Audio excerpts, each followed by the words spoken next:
Hello everyone, my name is Willie Lassie.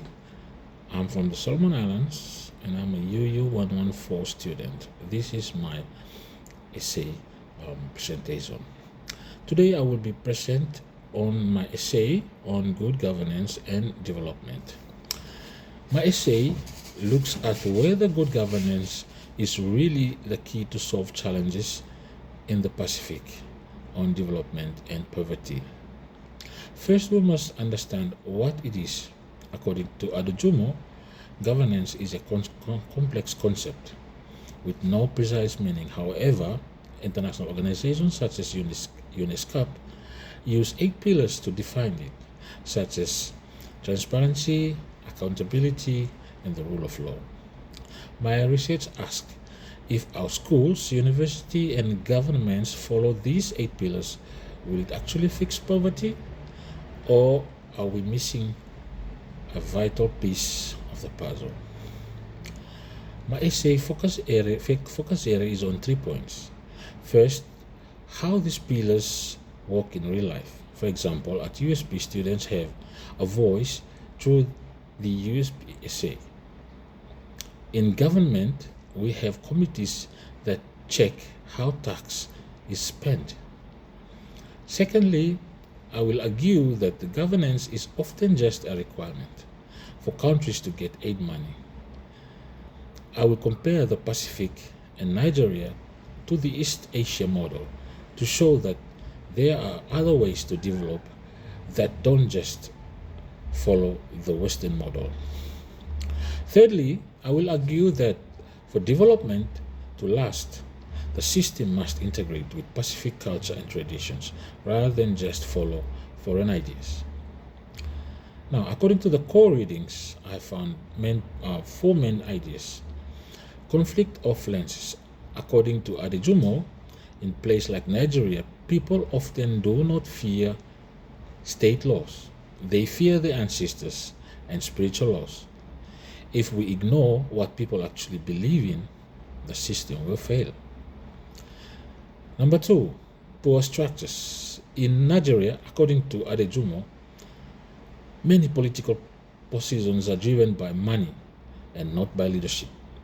We need to restructure government to be more local and autonomous. Governance shortfall. According to Boyan, the COVID-19 vaccine crisis showed that rich countries prioritize themselves. This proves that good governance rules do not always protect the poor. They often serve themselves or the self-interest. Ambivalence or mixed feelings. Many Pacific Islanders feel ambivalent about the governance agenda. They see it as a new form of colonization that ignores their traditional leaders. Now, apart from the core readings, I also do additional research and findings, and these are the points that I've actually collect to fill in the gaps. Number 1, pretending to follow rules. According to Pritchett, many countries pretend to have good governance just to get aid money. The system does not actually fit the people or solve poverty. Number 2, modern versus traditional. According to Wairyu, in Solomon Islands, people feel disconnected from modern government. In the traditional system, everyone knew the roles and felt heard. The modern system feels alien to them. Third, and lastly, success through culture. China, according to Asefa and Huang, China and East Asia succeeded because they ignore the Western model. They build a system that merges their cultural values with governance. They prove that tradition can lead to success. Now, gaps and challenges.